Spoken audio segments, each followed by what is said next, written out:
Welcome to our YouTube channel Education Wire. Today we are going to have a lecture on political science for the standard 9. Let's chapter start. number 2, India's foreign policy.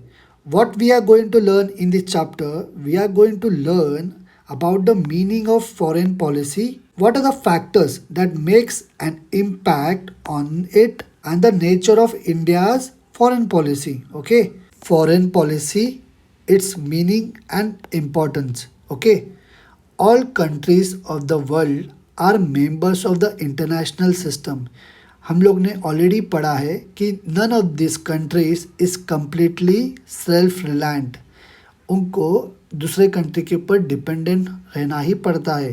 And hence there is a mutual interdependence in the international system. Right, जो उनका interdependence होता है it should not be benefit to few countries. मतलब कम countries को benefit नहीं होना चाहिए, ज़्यादा कंट्रीज को उनका बेनिफिट मिलना चाहिए. एफर्ट्स लेने चाहिए to ensure that it benefits every nation. ज़्यादा से ज़्यादा नेशन को उनका बेनिफिट मिलना चाहिए. ओके, और every country, each country has to decide the nation कि उन लोग कौन से कंट्री के साथ फ्रेंडली हो सकते हैं और उन लोग कौन सा ब्लॉक ज्वाइन कर सकते हैं. ओके, और कौन सा पोजीशन उन लोग इंटरनेशनल रिलेशन में ले सकते हैं. ये सब जो डिसीजन है should be made thoughtfully. Okay, जो थेरोटिकल फ्रेमवर्क होता है इन विच सच डिसीजन आर टेकन, उसको बोलते हैं foreign policy. Right, every sovereign and independent country of the world decide its own foreign policy. वो खुद की फॉरेन पॉलिसी खुद ही डिसाइड करते हैं. ओके, कोई दूसरा नेशन उनकी फॉरेन पॉलिसी नहीं डिसाइड कर पाएगा.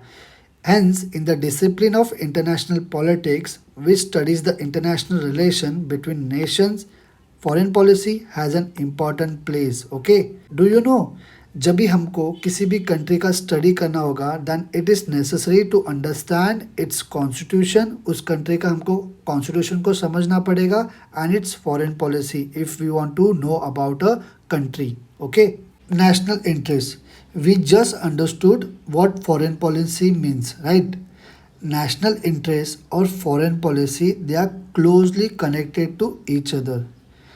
National interest is fostered. Foster means encourage through foreign policy. Therefore, before studying the foreign policy further, हमको we need to understand the meaning and significance of national interest. Means हमको समझना पड़ेगा कि importance क्या होता है national interest का. Right? National interest incorporates, implies means incorporate the means through which the independence and sovereignty, हमारे देश का इंडिपेंडेंस और सोवरेनिटी क्या होता रहे, सेफगार्ड होता रहे. Okay, national interest also includes its effort to achieve economic development. Economic development means आर्थिक विकास भी होता रहे and to take steps towards increasing our national power. हमारा देश का नेशनल पावर भी बढ़ना चाहिए ना, नहीं तो कोई तो हमको कमज़ोर समझता ही रहेगा. राइट, इसीलिए हमारा देश का नेशनल पावर बढ़ने में भी हमको धीरे धीरे स्टेप्स लेने पड़ेंगे. Right, when the decisions are taken after giving a careful thought, कि हम लोग सोच रहे कि हमारे देश के लिए क्या बेनिफिशियल होगा, क्या अच्छा होगा. When we say that we are nurturing our national interest. Right, इसी तरीके से the following factors are included in the national interest of any country. मतलब जो भी देश कभी एक अपनी फॉरेन पॉलिसी बनाता है तो इन फैक्टर्स को कंसिडर करता है, जैसे कि डिफेंस और इकोनॉमिक डेवलपमेंट. एक कंट्री का डिफेंस और इकोनॉमिक अच्छा नहीं होगा तो वो सर्वाइव नहीं कर पाएगा in the foreign policy. Right, तो डिफेंस में the protection of countries, independence, sovereignty और इंटीग्रिटी. इंटीग्रिटी का मतलब है ऑनेस्टी, है हाईएस्ट नेशनल इंटरेस्ट होता है. ओके, एक देश का डिफेंस कमज़ोर होगा तो खुद को वो प्रोटेक्ट कर पाएगा नहीं, वो खुद का इंडिपेंडेंस रख पाएगा नहीं. ओके, तो इकोनॉमिक डेवलपमेंट, तो खाली डिफेंस में स्ट्रांग होके चलेगा क्या, नहीं. तो एक कंट्री को इकोनॉमिकली भी क्या होना पड़ेगा, स्ट्रांग होना पड़ेगा, डेवलप होना पड़ेगा. Is an important national interest. एक इकोनॉमिकली वीक नेशन वो कभी भी अपने आप का इंडिपेंडेंस मेंटेन नहीं कर पाएगा. Hence economic development is understood to be an important national interest. next only to defense, right? National interest and foreign policy, जो फॉरेन पॉलिसी होती है it's drawn up to foster, foster means encourage the national interest of defence and economic development, right? National interest is consider to be the goal, right? और जो foreign policy जो होता है is consider to be the means it's a path to achieve the goal, okay? हमारा goal क्या होता है? Main national interest, okay? जो गोल्स होते हैं नेशंस के वो चेंज होते रहते हैं according to the condition and time, okay? Accordingly national interest भी क्या हो जाता है? वो बदली हो जाता है, ओके? ये सब जो चेंजेस है ये रिफ्लेक्ट होते हैं एक देश के फॉरेन पॉलिसी में, इसलिए ऐसा बोला जाता है कि foreign policy is always a dynamic in nature, okay? Factors that are influencing the foreign policy, okay? Foreign policy decide करती है कि हमारा किस तरीके का रिलेशन होना चाहिए किस कंट्री के साथ, okay, in the international system.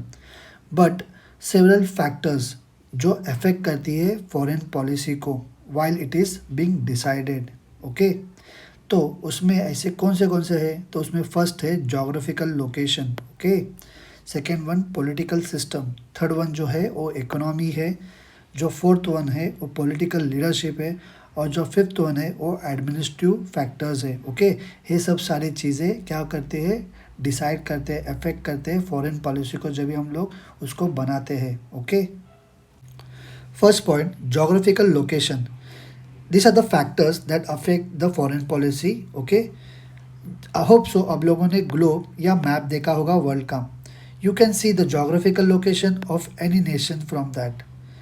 कुछ ऐसे कंट्रीज़ जो होते हैं वो एक दूसरे से बहुत लंबे होते हैं, और कुछ ऐसे भी कंट्रीज़ होते हैं कि उनके आजू बाजू में बहुत सारे देश होते हैं। Some nation have a long coast line, किसी नेशन के पास बड़ी से बड़ी कोस्ट लाइन होती है, जैसे कि ऑस्ट्रेलिया, हमारा इंडिया, उनके पास कैसे बहुत बड़ी कोस्ट लाइन है।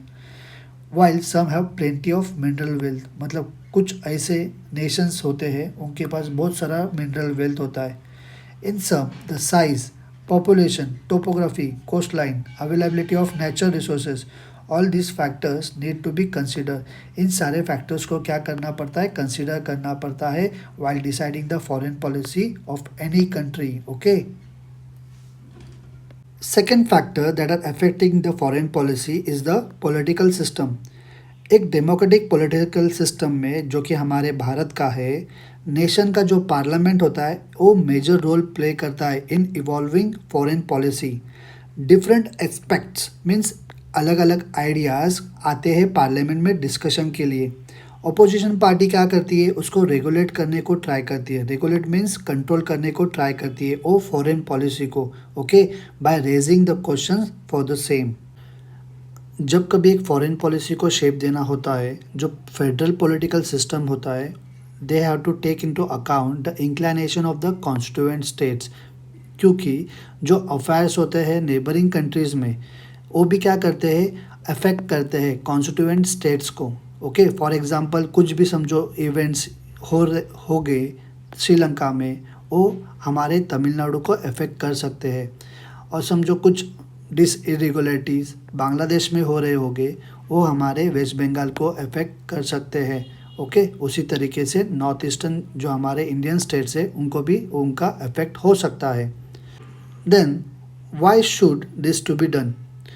The peace stability in the neighbouring countries है क्या है? एक इम्पॉर्टेंट है as that within our own country. India इसीलिए क्या करता है? They create democracy in the neighboring countries, right, to maintain the peace and stability, okay? Economy. In modern times, economic condition of any countries, they have acquired great importance while deciding the foreign policy. As a result, economic impacts foreign policy in two ways, okay? First one, foreign policy को shape किया जाता है by the need to establish economic relations with other countries, like import export किया जाता है, participation किया जाता है वर्ल्ड ट्रेड में। They are all aimed at strengthening the economy of the country, okay? Second point, in today's world जो issues होते हैं इकोनॉमिक स्क्रूटिनी के are as important as the national security. जैसा कि हमको हमारे कंट्री का नेशनल सिक्योरिटी इम्पॉर्टेंट होता है, उसी तरीके से इकोनॉमी भी इम्पॉर्टेंट होती है to survive the nation. Country is recognized to be powerful in proportion to the economic scrutiny it enjoys। जो कंट्री का स्ट्रॉन्ग इकोनॉमी होगा they are less dependent on others, okay, and they can have as independent foreign policy as well. उनको किसी और countries पे dependent नहीं होना पड़ेगा while framing the foreign policy of a particular nation, okay. Fourth point, political leadership. The president, the prime minister, the foreign minister, defense minister, finance minister or home minister have a role to play while shaping the foreign policy, okay। The person holding these positions उन लोग क्या करते हैं, they try to maintain the continuity in foreign policy और उनको improve करने की कोशिश करते हैं। Pandit Jawaharlal Nehru contributed the policy of non alignment to India's foreign policy. He cold war के टाइम पे बनाई गई, मीन्स ऐसे नेशंस थे कि इस नेशन ने ऐसे डिसाइड किया कि ना ही इन लोग अगेंस्ट में है, ओके, पावर ब्लॉक नेशंस के अगेंस्ट में है, ना ही उनको सपोर्ट करते हैं, ओके। इसी को बोलते हैं नॉन अलाइनमेंट पॉलिसी। इसमें करीब 120 नेशंस थे, okay. Second, the prime minister Atal Bihari Vajpayee contributed a great deal to improving the Sino-Indian relationship। Sino-India means India-China relations, okay। Administrative factors, minister of external affair, foreign secretary, embassies जो different countries में होती है, वो diplomatic officers are the administrative factors. They are involve in creating foreign policy. Even though जो final decision जो होता है वो प्राइम मिनिस्टर का होता है और मिनिस्टर ऑफ एक्सटर्नल अफेयर का होता है, ओके। जो एडमिनिस्ट्रेटिव मशीनरी जो होती है they help to arrive at that decision. जो एडमिनिस्ट्रेटिव ऑफिसर्स होते हैं वो उन लोग इंफॉर्मेशन कलेक्ट करते हैं that are needed to shape the foreign policy, उसको एनालाइज करते हैं और उन लोग एक अप्रोप्रिएट एडवाइस देते हैं बेस्ड ऑन इट, ओके। जो नेशनल सिक्योरिटी एडवाइजर्स होते हैं उन लोग भी कंप्लीट करते हैं इस टास्क को, okay. What will you do if you are working as a foreign secretary? ऐसा सोचो, the prime minister is going on a visit to China. As a foreign secretary from the Ministry of External Affairs, what topics will you suggest to the Prime Minister for the discussion? आप ऐसा क्या suggest करोगे उनको discuss करने के लिए, okay. आप मुझे कमेंट करके बताइए। इंडियाज़ फॉरेन पॉलिसी, अभी हम लोगों ने सब प्रिलिमिनरी इंफॉर्मेशंस गैदर कर ली है about foreign policy, okay. Now हम लोग अभी हमारे भारत के फॉरेन पॉलिसी के बारे में जानेंगे, ओके। हमारे इंडिया को इंडिपेंडेंस मिला 1947 में। तब से हम लोग हमारे भारत की फॉरेन पॉलिसी को क्या कर रहे हैं, शेप कर रहे हैं इंडिपेंडेंटली, ओके। हमारे कॉन्स्टिट्यूशन में जो डायरेक्टिव प्रिंसिपल है ऑफ स्टेट पॉलिसी उसमें कुछ गाइडलाइंस दिए गए हैं, okay, about how to shape India's foreign policy.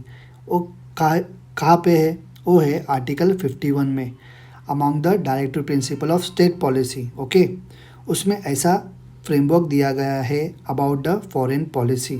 According to it India should give priority to safeguard. पहले हम लोगों ने हमारी प्रायोरिटी सेफगार्ड करने के लिए देने चाहिए।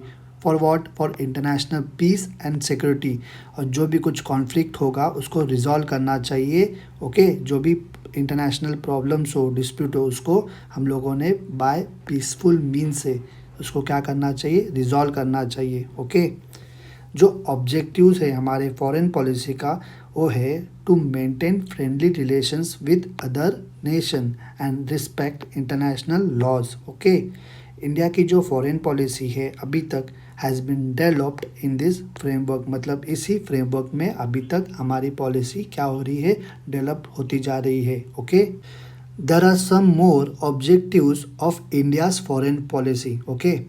While maintaining friendly relation with neighbouring countries, हम लोग ने है इंश्योर करना चाहिए कि इंडिया का जो डिफेंस और सिक्योरिटी जो है वो अफेक्ट नहीं होना चाहिए। हम लोगों ने उसको कॉम्प्रोमाइज़ नहीं करना चाहिए about the geographical boundaries of the nation. हमको प्रोटेक्ट करना चाहिए क्या, the unity and integrity of the country. We need to protect the interest of India citizens. जो हमारे भारत के जो सिटीजन्स है, बाहर के देशों में रह रहे हैं, उनका इंटरेस्ट भी हमको प्रोटेक्ट करना चाहिए। वो कौन करेगा?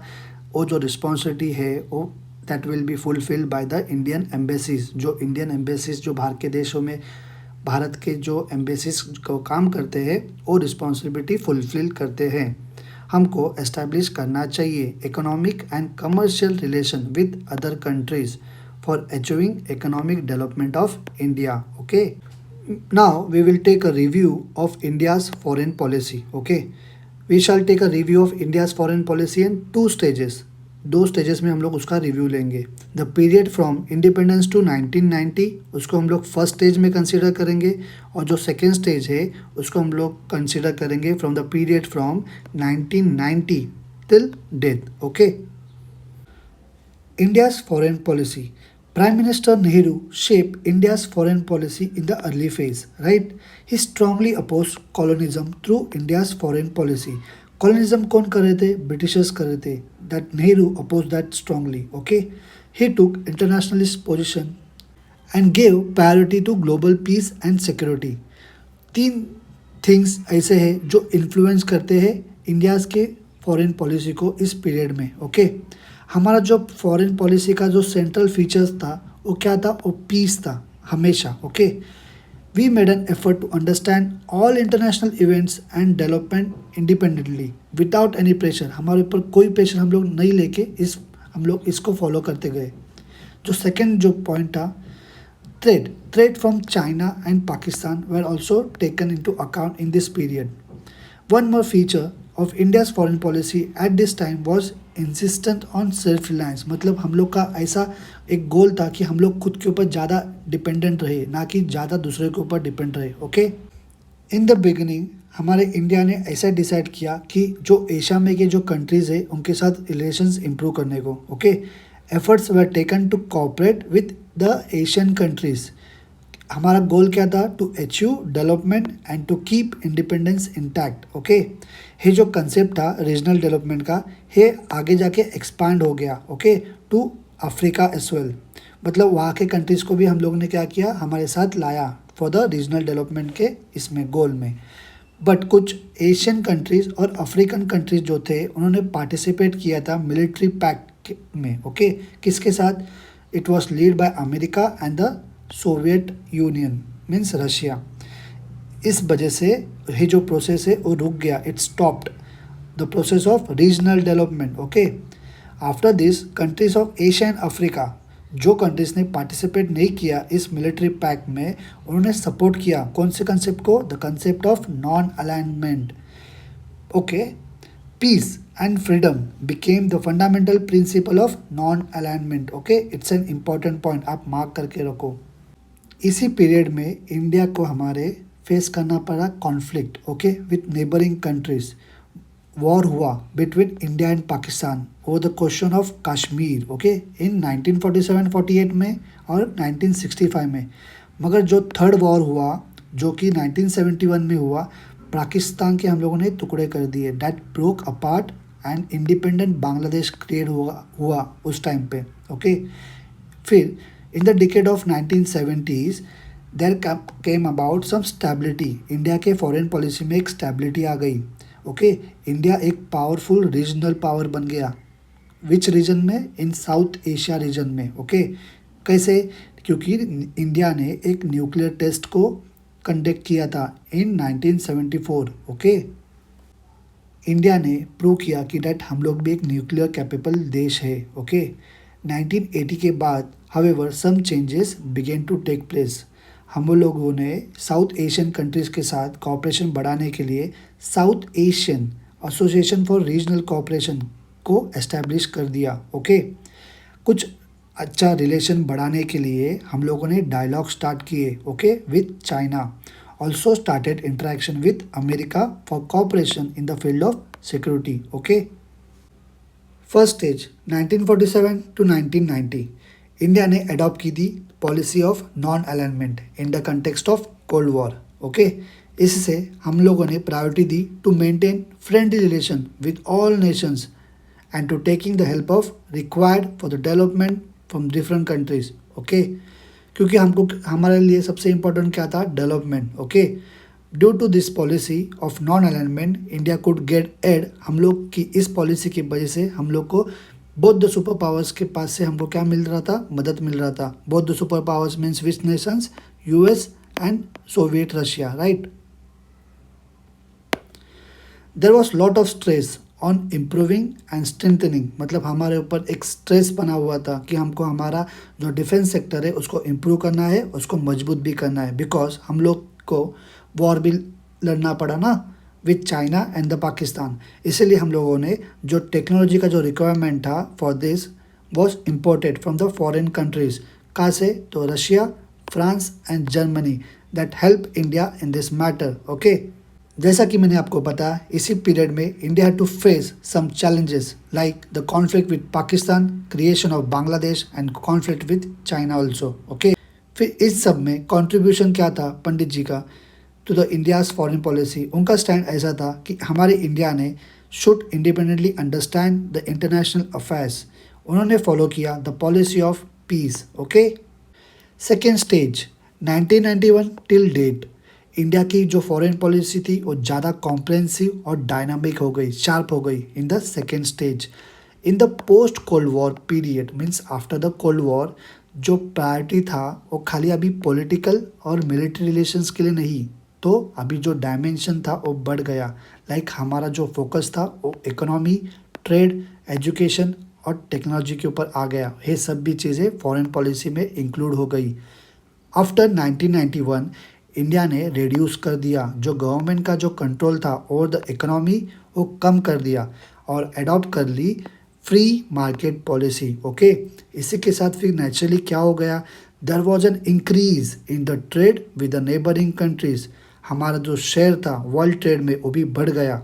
Efforts begin to be made to increase the rate of growth of economy, okay. ये जो नीचे दो क्वेश्चन है ये आप लोग फाइंड आउट करो, right. What is the meaning of economic growth rate. आप लोग एक चार्ट प्रिपेयर करो of the economic growth rate of India, Nepal and Bhutan. इसमें बताओ कि किसका ज़्यादा ग्रोथ रेट है, right. In the decade after 1990 हमारे जो रिलेशन थे साउथ एशियन कंट्रीज़ के साथ, जैसे कि सिंगापुर, थाईलैंड, वियतनाम, वो ज़्यादा से ज़्यादा स्ट्रांग बनते गए, ओके। हमारा जो ट्रेड एक्सचेंज था वो इज़राइल, जापान, चाइना और यूरोपियन यूनियन के साथ बढ़ गया, ओके। That has increase. India begin to participate in the organisation at the international and regional level more than before, मतलब पहले से ज़्यादा हम लोग अभी पार्टिसिपेट करने लगे। For example in the organisations like G20, BRICS में सब लोग हैं, मतलब जैसा कि Brazil, Russia, India, China, South Africa, right. Do you know जो न्यूक्लियर वेपन्स होते हैं वो एक्सट्रीमली डिस्ट्रक्टिव होते हैं, ओके। इसीलिए ये नेसेसरी है कि कंसिस्टेंट एफर्ट्स बनाए जाए, okay, so that they are never used, okay. इसके लिए दो ट्रीटीज़ है, okay, to stop the spread of nuclear weapons. एक जो है वो न्यूक्लियर नॉन प्रोलिफरेशन ट्रीटी है, ओके, उसका शॉर्ट फॉर्म है NNPT। दूसरी है CTBT means comprehensive test ban treaty. इसके जो कंडीशंस है और both this treaties are benefit to big nuclear powers. They put unfair, उन लोगों ने कुछ अनफेयर रिस्ट्रिक्शन डाले हैं on the developing countries. That's why हम लोगों ने, इंडिया ने हमारे इस ट्रीटी को साइन नहीं किया है, इन दोनों भी ट्रीटीज़ को, okay. Our relations with America we strengthening, okay. हमारे दोनों कंट्री के बीच में म्यूचुअल ट्रस्ट बढ़ने लगा था धीरे धीरे। India status rose in the international community, okay. India का जो न्यूक्लियर पॉलिसी का जो प्रोग्राम है is an important part of India's foreign policy. आप लोगों ने पढ़ा होगा the meaning of nuclear energy और उसके uses in the subject like history, geography और केमिस्ट्री। आप लोगों ने ये भी समझा होगा कि कितना इम्पोर्टेंस होता है न्यूक्लियर पावर होना, okay. India has also undertook the nuclear energy program immediately after the independence, right? For this हम लोगों ने इसके लिए establish की the Department of Atomic Energy and the Indian Atomic Energy Commission। उसके जो फर्स्ट चेयरमैन थे of Indian Atomic Energy Commission was miss doctor Homi Baba. Okay, हमारा जो मेन मोटिव था इसके लिए जो था वो इलेक्ट्रिसिटी जनरेशन था, was the main purpose behind this programme. Okay, it also aim at creating military capability. Okay, उसका कॉन्सिक्वेंसेस ऐसा है that India conducted its first nuclear test in 1974। India also build nuclear weapon and conducted nuclear test कभी 98 में। Okay, हम लोगों ने भी missiles बनाए जो कि कैरी कर सकते हैं न्यूक्लियर वेपन्स को, और जो एयरफोर्स है और नेवी है that they are enabled. Okay, they are enabled for carrying them. Okay, now हमारा जो कंट्री है इंडिया हैज़ न्यूक्लियर वेपन्स, मगर we have accepted the role of responsible nuclear power. Okay, India has been consistently supporting efforts for disarmament, मतलब हम लोग के पास है मगर हम लोग इसका कभी भी पहला यूज़ नहीं करेंगे, इसका कुछ गलत यूज़ नहीं करेंगे। ओके, इसलिए हम लोग सपोर्ट करते हैं दैट सब लोगों ने इस हथियार को छोड़ देना चाहिए, फिर हम लोग भी छोड़ देंगे। We are using for our safety and the power generation also, because it is India's position that there should be peace and security in the world. Okay, having taken a survey of foreign policy in this way, we are going to study India's defense system also in the next chapter. Okay, अगर आपको कुछ भी doubt होगा तो आप मुझे इस video के नीचे कमेंट करके बताइए। ओके, मैं उसके ज़रूर रिप्लाई दूंगा, या आपको किसी भी टॉपिक पे या चैप्टर पे वीडियो चाहिए होगा तभी भी मुझे कमेंट कीजिए। ओके, आप इस चैनल को लाइक कीजिए, मतलब इस वीडियो को लाइक कीजिए। ओके, और ये जो वीडियो है आपके दोस्तों के साथ शेयर कीजिए। ओके, हम मिलते हैं अगले वीडियो में। Okay, bye.